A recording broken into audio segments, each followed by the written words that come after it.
عبد مناف قریش کے ایک سردار تھے جو بڑے حسین خوبصورت بھی تھے، بڑے فیاض بھی تھے، اور غریبوں کو کھانا کھلانے اور پردیسیوں کو مہمان رکھنے اور حج کے موقع کے اوپر لوگوں کی خدمت کرنے کے سلسلے میں ان کا نام بہت مشہور تھا۔ ان کے دو بیٹے ہوئے، ایک کا نام عبد الشمس تھا اور ایک کا نام عمر تھا۔ کہتے ہیں کہ دونوں ٹوئن تھی، ہمیں اس کے متعلق کوئی تحقیق نہیں ہے، لہذا ہم اس کے فار یا اگینسٹ میں کچھ نہیں کہہ سکتے، لیکن یہ کتابوں میں لکھا ہے بعض کہ وہ دونوں لڑکے جو تھے وہ ٹوئن تھے، اور عبد الشمس کا ماتھا عمر کے پیر کی انگلی سے جڑا ہوا تھا۔ ذرا سا ہے، پیدا ہونے کے بعد کسی نے کاٹ کے الگ کر دیا۔ اس موقع پر یہ بھی کہا گیا کہ اس زمان جو بزرگ لوگ جمع تھے انہوں نے کہا کہ اب ان دونوں میں ہمیشہ تلوار چلے گی۔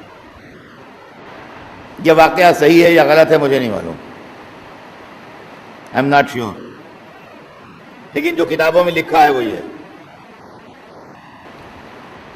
عبد الشمس اور ہاشم کی عادتوں میں فرق تھا۔ عبد الشمس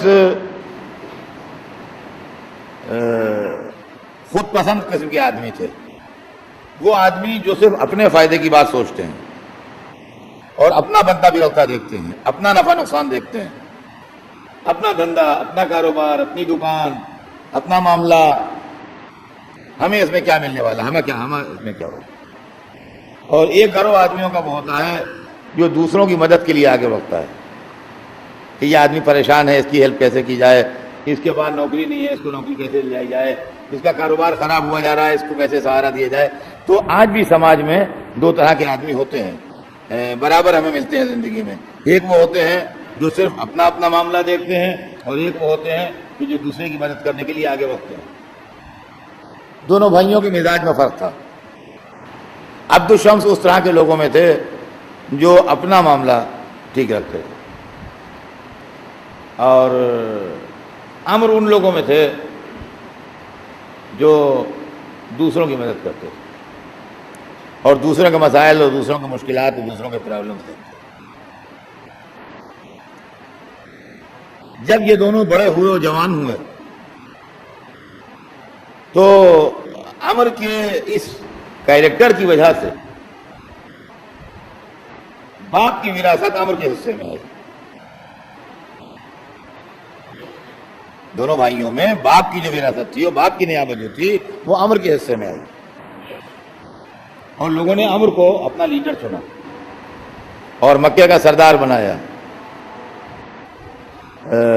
عبد الشمس کیونکہ عوامی آدمی نہیں تھے، پبلک کے آدمی نہیں تھے، لہذا عبد الشمس کو یہ بات کوئی اچھی بھی نہیں لگی، اور عبد الشمس جو تھے وہ شام چلے گئے، اس لیے کہ شام میں کمائی اچھی تھی، شام میں کاروبار اچھا تھا، شام میں معاملات بہتر تھے، لہذا انہوں نے آتے تھے سال میں ایک دفعہ ایک وزٹ کرتے تھے مکے کی، لیکن پرماننٹ انہوں نے اپنا بیس جو ہے وہ سیریا میں بنا لیا۔ حج وغیرہ کے زمانے میں آتے تھے اور آن کے چلے جاتے تھے، لیکن مستقل وہ پرماننٹ جو ہے وہ یہاں نہیں رہتے تھے، وہ شام میں رہتے تھے۔ اور عمر جو تھے وہ یہاں رہتے تھے مکے میں۔ عمر نے بڑے کام کیے ہیں زبردست، عمر کے اندر لیڈرشپ بڑی زبردست تھی اور قیادت کی صلاحیت جو تھی وہ بہت زبردست تھی، لیکن عمر کے نام سے آپ میں سے کوئی پہچان نہیں رہا ہے، اور میں بھی اتنی دیر سے ان کا نام چھپائے ہوئے ہوں کہ جس نام سے آپ ان کو پہچانتے ہیں یہی عمر تھے جو بعد میں ہاشم کہلائے، یہی عمر تھے جو بعد میں ہاشم کہلائے۔ ان کے باپ نے جب یہ پیدا ہوئے تو ان کا نام ہاشم نہیں رکھا تھا، ان کا نام عمر رکھا گیا تھا۔ ہاشم صفت ہے، نام نہیں ہے۔ ہاشم کہتے ہیں ٹکڑے ٹکڑے کرنے والے کو، چورا چورا کرنے والے کو، کسی چیز کو پیسز میں بانٹ دینے والے کو ہاشم کہتے ہیں۔ حشم عربی میں کہتے ہیں کسی چیز کو پیسز میں بانٹ دینے کو، چھوٹے چھوٹے ٹکڑوں میں تقسیم کر دیجیے اگر آپ کسی چیز کو، تو اس کو عربی زبان میں حشم کہتے ہیں، اور جو ایسا کرے اس کو عربی زبان میں ہاشم کہتے ہیں۔ یہ امر جو تھے یہ ہاشم اس لیے بن گئے کہ یہ شام میں تھے، اور شام میں ان کو یہ بات معلوم ہوئی کہ مکے میں قحط پڑ گیا ہے اور لوگ بھوکے مر رہے ہیں اور دانے دانے کو محتاج ہو گئے ہیں لوگ، تو انہوں نے جتنا جلدی ہو سکتا تھا اتنا جلدی غلہ خریدا، جتنا خرید سکتے تھے، جتنا ان کے پاس پیسہ تھا سب کا غلہ خرید لیا، اور جتنا تیز اس زمانے میں سفر کیا جا سکتا تھا اتنا تیز سفر کیا انہوں نے، اور تیز سفر کرتے ہوئے یہ شام سے مکے آئے۔ تو یہ اس وقت پہنچے ہیں مکے میں جب سورج ڈوب چکا تھا، اندھیرا پھیل چکا تھا شہر میں اور سورج ڈوب چکا تھا جب ان کا کارواں مکہ پہنچا ہے۔ پہنچتے ہی انہوں نے اعلان کر دیا کہ کل سویرے ہمارے گھر پر دعوت ہے، اور جتنے مکے والے ہیں سب کی دعوت ہے، بلا تفریق جتنے شہر میں آباد ہیں سب کی ہمارے دروازے میں دعوت ہے۔ اور رات ہی راتا انہوں نے جتنا ہو سکتا تھا تیزی کے ساتھ وہ گیہوں پسوائے، آٹا پسوایا، اونٹ نہر کرائے، اور اس کے بعد انہوں نے کھانا پکوایا۔ وہ کھانا عربی میں آج بھی رائج ہے، گوشت پکتا ہے شوربے دار، اور اس کی بوٹیوں کو ٹکڑے کر کے ایک پیالے میں ڈالا جاتا ہے، اور روٹی جو پکتی ہے تندوری روٹی اس کو بھی پیسز میں بانٹ کے ایک پیالے میں ڈالتے ہیں، تو وہ ایک غذا بن جاتی ہے، گوشت اور روٹی، اس کو عربی زبان میں سرید کہتے ہیں۔ یہ سرید غذا جو ہے یہ 1400-1500 برس پرانی غذا ہے اور آج بھی عربستان میں کھائی جاتی ہے۔ انہوں نے سرید تیار کرایا، اور سرید تیار کرا کے انہوں نے دوسرے دن سویرے سے اپنے دروازے پر لوگوں کو کھانا کھلانا شروع کیا۔ قحط کے زمانے میں ایک دن کھلا دینے سے کام نہیں چلتا ہے، اس لیے کہ قحط جب اصلی قحط ہوتا ہے، آرٹیفیشل نہیں، جو اصلی ہوتا ہے، تو اصلی قحط اس لیے ہوتا ہے کہ غلہ ختم ہو جاتا ہے۔ جب کوئی چیز ختم ہو گئی، نہیں ہے تو نہیں ہے، ختم ہو گئی بات، آدمی مر جائے چاہے کچھ ہو جائے، جب ایک چیز نہیں ہے تو نہیں ہے۔ تو ایک دن کھانا کھلا دینے سے کیا ہوتا ہے، وہ ایک دن کھائے گا، ایک دن تک اس کے کھائے کا اثر رہے گا، دوسرے دن سے بھی بھوکا ہو جائے گا۔ قحط کے زمانے میں اتنے دنوں کھلائیے کہ نیکسٹ کراپ بازار میں آ جائے۔ جب تک نیکسٹ کراپ بازار میں نہیں آئے گی اس وقت تک کھلاتے رہیے جب تو فائدہ ہے، ورنہ آج نہیں تو کل بھوکا مر جائے گا، کل نہیں تو پرسوں بھوکا مر جائے گا۔ تاریخ بتاتی ہے کہ ہاشم نے 4 مہینے اپنے دروازے پر کھانا کھلایا، پورے 4 مہینے، کمپلیٹ 4 مہینے ہاشم نے اپنے دروازے پر کھانا کھلایا، 1-2 دن نہیں، صبح شام دونوں وقت، اور اتنا گوشت روٹی توڑ توڑ کے پیالے میں کھلایا کہ ہاشم نام ہو گیا۔ تو ہاشم نام نہیں ہے، نام امر ہے۔ ہاشم ان کی سخاوت کی وجہ سے اللہ نے ان کو خطاب دیا۔ اب سمجھے آپ، جو آج تک نام ہے بنی ہاشم، بنی ہاشم، بنی ہاشم، یہ کیوں بنی ہاشم ہے؟ یہ بھوکے مرتے ہوئے انسانوں کو بلا تفریق مذہب و ملت، بغیر کسی بات کے کنسیڈریشن کے کہ ہمارا موافق ہے کہ مخالف ہے، ہم کو اچھا سمجھتا ہے کہ برا سمجھتا ہے، ہمارا فیور کرتا ہے کہ ہم کو اپوز کرتا ہے، اللہ کا بندہ ہے، انسان ہے، وہ بھوکا ہے، اللہ کھاؤ، آؤ آؤ، تم بھی آؤ، تم بھی آؤ، تم بھی آؤ، 4 مہینے کھلایا۔ ایک صاحب ذرا دوسرے خیال کے تھے، تو ان کا بھائی تم لوگوں کیا تو بس اپنے کھایا پیا، ہر وقت کھانا پینا رہتا ہے، اور آج بریانی پک رہی ہے، آج کھچڑا پک رہا ہے، آج یہ ہو رہا ہے، آج روٹی کبابوں پر نظر ہو رہی ہے، آج کھلا ہو رہا ہے، تمہارے مذہب میں یہی کھانا پینا ہے سب، اور کچھ نہیں ہے، اور تم لوگ بس سب یہ کھایا پیا کرتے ہو۔ تو ان کا نہیں، اللہ نے دیا سب کو تھا، تمہارے بزرگ سب کھا گئے اس لیے تمہیں کچھ نہیں ملتا، ہمارے بزرگوں نے وہ دیا تھا، ہم آج تک کھا رہے ہیں۔ صلوات بھیجتے ہیں محمد۔ یہ لوگ جو کبھی کبھی مجلس کے تبرک پر اعتراض کرتے ہیں کہ ارے بڑا خرچہ ہو جاتا ہے، آپ کو رسول کے گھرانے کی سیرت معلوم ہے؟ خاندان رسالت کا مزاج معلوم ہے کیا ہے؟ یہ اسی گھرانے کی سیرت ہے جو آج تک حسین کے نام پر کھلایا جا رہا ہے۔ روز اعلان ہوتا ہے یہاں بھی کہ امیدوار کی جانب سے نیاز ہے، امیدوار کی جانب سے نیاز ہے. یہ نیاز یہی نہیں ہے، یہ ایک رواج چلا آ رہا ہے صدیوں سے، سینکڑوں سال سے، کہ اللہ کے بندوں کو کھلایا جاتا ہے. اور اللہ کا نام بھی رزاق ہے. یہ سمجھ لیجئے کہ یہ اس کی بھی صفت ہے. ان اللہ اور رزاق ذو القوۃ المتین. کھلایا. ہاشم کے بھائی عبد الشمس جو شام میں رہتے تھے،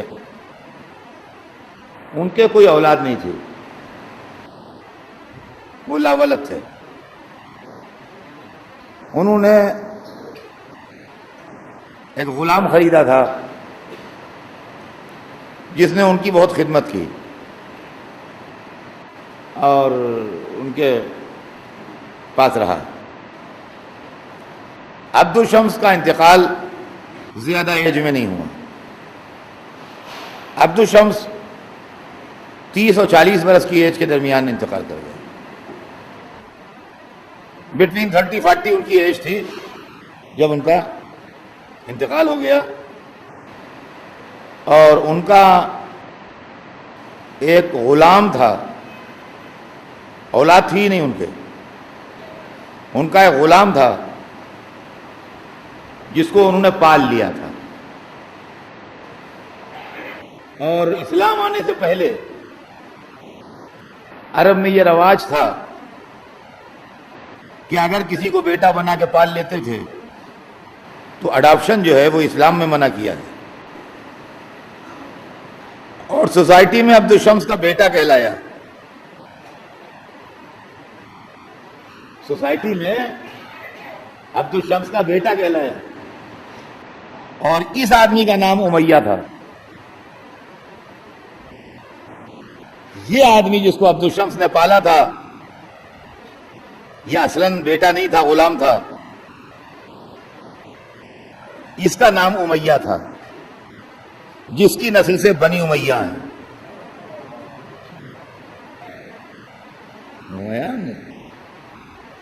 جس کی نسل سے بنی امیہ ہیں یہ وہ امیہ تھا. اور امیہ کے معنی بھی ہوتے ہیں کنیز کے. چھوٹی کنیز، حقیر کنیز، کم قیمت کنیز جو ہو اس کو عربی زبان میں امیہ کہتے ہیں. امت کنیز کو کہتے ہیں اور امیہ اس کی تصغیر ہے، یعنی اس کے اندر حقارت و کمزوری پیدا کرنے کے لیے اس کو امیہ بنا دیتے ہیں. امت تھا تو مرد مگر نام اس کا عورتوں جیسا تھا.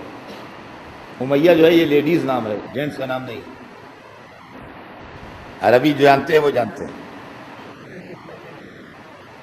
تو یہ امیہ تھا. یہ امیہ جو ہے یہ ہمیشہ دشمن رہا ہاشم کا، اور اس کے نسل دشمن رہی اولاد ہاشم. جب بنی امیہ بادشاہ ہو گئے اور ان کے پاس پاور آ گیا اور سارے راوی اور محدث اور ہسٹورینز سب انہوں نے خرید لیے، تو امیہ کو غلام سے بیٹا بنا دینا کتنی مشکل بات تھی. انہوں نے فوراً اس کو بیٹا بنا دیا. لیکن جیسے کہ پولیس میں یہ بات ہے تو کہتے تھا مجرم بعض غلطیاں ایسی کر جاتا ہے یا بعض چیزیں ایسی چھوڑ دیتا ہے کہ جس سے ہم کو پتہ لگ جاتا ہے کہ یہ اصلی مجرم ہے، اور اس کے بعد پولیس اس کو پکڑ لیتی ہے اور اس کو اندازہ نہیں ہوتا کہ اس ذریعے سے میں پکڑا جاؤں گا.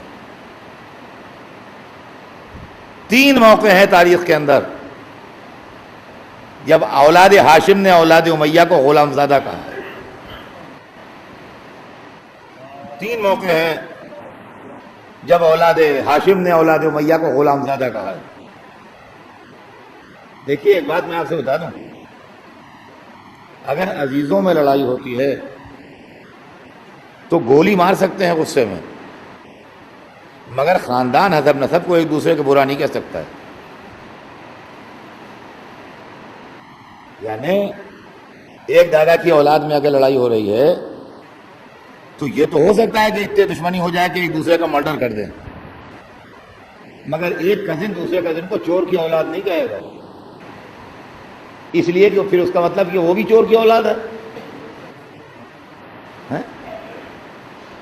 تو اگر یہ ایک ہی خاندان کے تھے تو ٹھیک ہے، قتل کر دیا وہ الگ بات ہے، غلام زادے کیا مانے؟ اور اگر یہ غلام زادہ ہے دوسرا کیسے نہیں ہوگا جب ایک ہی لائن سے آ رہے ہیں؟ تو اب آئیے سنیے کون کون سے موقع ہیں. مکہ فتح ہوا ہے، ابو سفیان رسول اللہ کے سامنے بیٹھا ہے. ابو سفیان امیہ کا پوتا ہے، رسول اللہ ہاشم کے پڑوتے ہیں. وہ امیہ کی نسل سے، یہ ہاشم کی نسل سے. کوئی پوچھتا ہے ان کا کیا ہوگا؟ ان لوگوں کا نفرت کی نگاہوں سے دیکھ تو لیا مگر بدلہ نہیں لیا. قوموا انتم طلقاء، جاؤ غلام زادوں تم آزاد ہو. ایک موقع جب غلام زادہ کہا. آئیے کہہ لیجیے اس وقت رسول اللہ وننگ پوزیشن میں تھے، مکہ فتح کیا تھا، ابو سفیان کمزور پوزیشن میں تھا، لہذا کہہ دیا، زندگی بھر کا غصہ اتار دیا غلام زادہ کا. تاریخ کے اندر موجود ہے. دوسرا موقع، مولا علی نے معاویہ کو خط لکھا. نہج البلاغہ کے مکتوبات کے سیکشن میں موجود ہے خط. اس میں نہج البلاغہ یہاں رکھی ہوگی، اٹھا کے دیکھ لیجیے. اس میں لکھا تو میری برابری کیا کرے گا؟ لیست تلیقک المہاجر، غلام زادے مہاجروں کے برابر ہوں گے. یہ دوسرا موقع ہے جب غلام زادہ. کہہ لیجیے حضرت علی بھی اچھی پوزیشن میں تھے، خلیفۃ المسلمین تھے، داماد رسول تھے، میجارٹی مسلمانوں کی ان کو سپورٹ کرتی تھی، لہذا انہوں نے لکھ دیا. اب آئیے تیسری پوزیشن، شہزادی زینب رسیوں میں بندھی یزید کے سامنے کھڑی ہیں. حسین کا کٹا سر سامنے رکھا ہے، سید سجاد ہتھکڑی پہنے کھڑے ہیں.